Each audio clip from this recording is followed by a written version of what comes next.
지체돼서 요통이 생겨서 잘 문제가 되기 때문에 약을 저는 이제 그런 쪽으로 골라서 쓰게 됩니다. 그래서 십종요통은 꼭 이해하시라고 얘기하는 게 아니고요. 옛날에 10가지로 나왔는데 그 10가지의 증상들의 의미는 뭐고 그 증상들과 관련된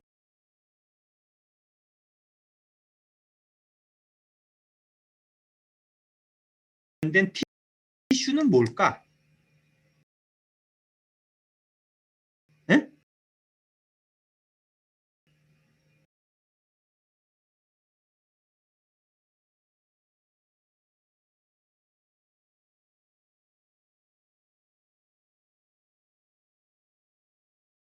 어떤 티슈가 관여되면 이런 증상들이나 이런 진단명을 내릴 수가 있을까를 생각해 보시라는 얘기예요. 하나만으로 끝나지는 않을 수 있어요. 왜냐하면 1:1 매치로 만들어놓은 게 아니니까. 근데 옛날에 기껏해야 요통이 10가지면 중요한 요통의 증상들은 다 나타난다라고 얘기한 거잖아요. 그렇죠? 그럼 요즘 드러나는 진단명 하고도 어느 정도 일치를 해야 되고 티슈로 따지면 이런 증상들을 나타낼 때 왜냐하면 양방은 티슈하고 일치시키기가 되게 쉬워. 그렇죠? 디스크럼 디스크가 튀어나와서 뭐 러브로트를 염증을 일으키거나 뭐 이런 뒤에 가서 얘기하겠지만 그렇게 티슈하고 영향을 딱 잴 수 있는데 십종요통은 그냥 십종요통으로만 딱 두고 약을 쓰잖아요. 그러면 더럽게 안 들어. 요통 환자가 약을 써가지고 착착 잘 나면 십종요통으로 안 나나요. 한의학 보면 십종요통, 십종두통 뭐 이렇게 나누는 거 있죠. 그거 왜 나눴을까요? 심심해서? 잘 안 나서 나누는 거야. 안 났는데 많잖아요, 그 병이. 그러면 좀 잘 나서 보려고 나누는 거야. 쉽게 말해 아무 이야기나 줘도 잘 났으면 뭐라 해 나누겠어. 그렇죠? 그래서 환자가 많은데 잘 안 났기 때문에 좀 더 이해를 잘해보자고 10가지로 나눠서 증상을 이렇게 설명을 하는 거예요. 그러면 저 증상에 대해서 본인이 깊이가 깊어지면 치료 효과가 굉장히 높아질 수 있어요. 그러니까 나중에 십종두통이나 십종요통 뭐 그다음에 위안통에도 여러 가지 나누잖아요. 그런 나눠져 있는 것들은 흔히 있는 병들만 나눠져 있어요. 흔하지 않은 건 나눌 이유가 없어요. 그래서 저렇게 나눠져 있는 질환들은 본인이 공부를 많이 하셔야 되고 많이 볼 거기 때문에 그다음에 그 나눈 거 이상으로 본인이 이거 나눈 것들은 그 사람의 관점에서 나눴는데 나는 어떻게 나눠서 이걸 치료하겠다. 왜냐하면 그 약들을 거기 이제 주로 약물로 돼 있거든요. 오버랩해서 잘 쓸 수 있는 관점을 가질 수 있어요. 안 그러면 한약 써서 요통 낫기 쉽지 않습니다. 굉장히 안 들어요. 왜냐하면 기껏해 오적산 계열하고 그다음에 육미 계열밖에 없거든요. 요통이 크게 틀로. 간별 진단을 하게 되면 97%가 메카니컬 페인이에요. 그 얘기는 뭐예요? 그냥 관절에서 생기는 요통이 대부분이다 라고 생각하시면 돼요. 허리가. 그 다음에 디스크의 통증은 4%밖에 안 돼요. 그러니까 디스크를 잘 모르더라도 걱정할 거 없어요. 근데 디스크가 왔다 그러면 그 중에서 95%는 어디서 온다? 4, 5번, 5번 S1. 거기서 95%가 와요. 그러면 요통은 맨 밑에 두 군데서 거의 다 생기는 거죠. 목에서는 5번, 6번이 1등이고 그 다음에 4, 5번이 2등이라고 그랬죠. 이거 알고 계셔야 돼요. 왜냐하면 목이 7개면 7개 중에서 어디가 왔는지 궁금해하지 마시고 5번, 6번일 가능성이 제일 높다라고 해서 치료를 하고 검사를 하고 치료를 하면 확률도 높겠죠. 허리도. 그럼 허리를 눌러볼 때 어디를 제일 먼저 눌러봐야 되겠어요? 제일 밑에부터 눌러보는 게 제일 좋겠죠.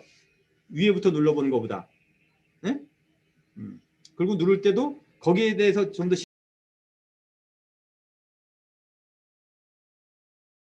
신경을 많이 쓰셔야 될 테고,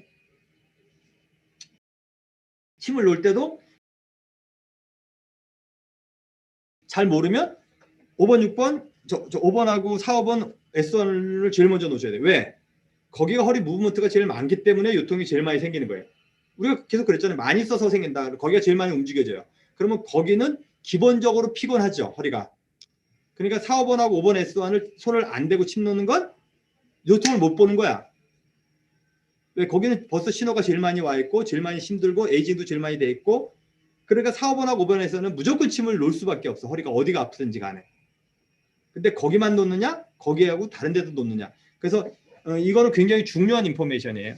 그러면 허리 4, 5번하고 5번 S1 저기에서 답이 나오는데요. 그럼 4, 5번에서 나오는 신경은 L5 신경이고요. 그 L5에서 S1에서 나오는 신경은 S1 신경이에요. 그 신경이 담당해주는 부위가 방광경과 담경이에요. 이해가 되세요? 그러면 방광경하고 담경에다 침을 놓으면 4, 5번이나 5번 S1에 영향을 미치겠죠. 그래서 양릉천과 위중을 쓰는 거예요.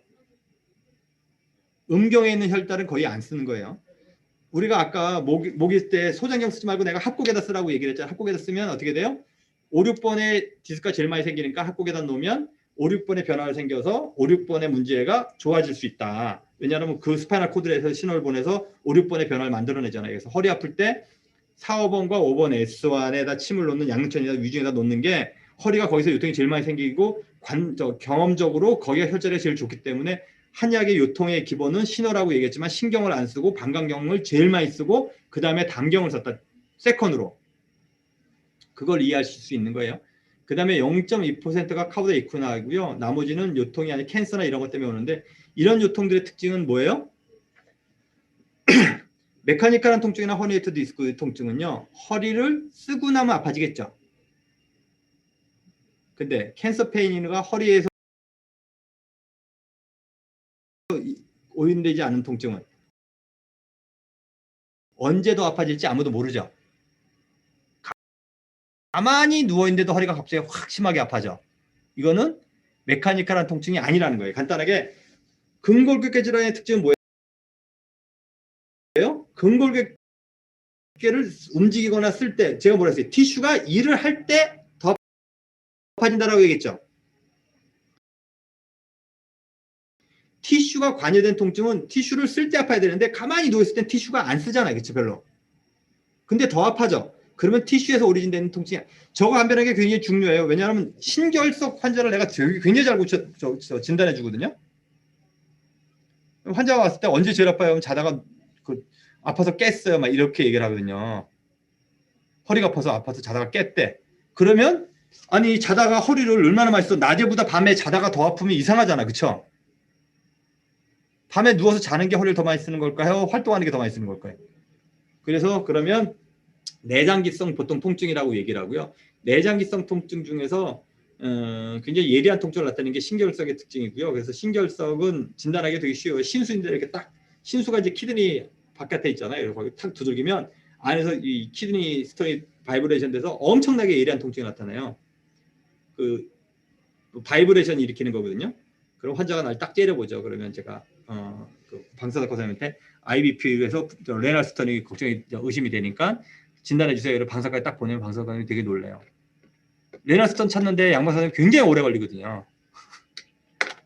왜냐하면 레나스턴 하면 보통 레나스턴을 그렇게 허리가 아파서 찾는 경우보다는 다른 경우로 찾아주는 게 훨씬 더 많아요. 그래서 굉장히 빙글빙글 돌아서 소변 검사하고 혈뇨 나오고 뭐 그런 다음에 많이 찾는데,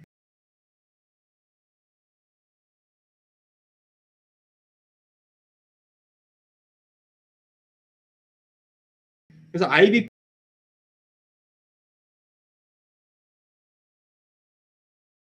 오다를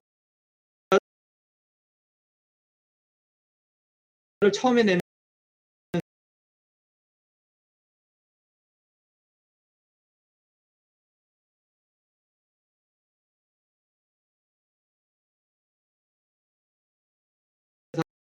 사람은 별로 없어요. IBP라고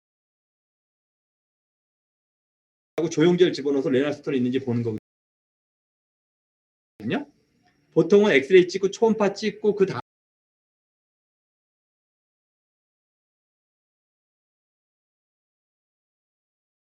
다음번에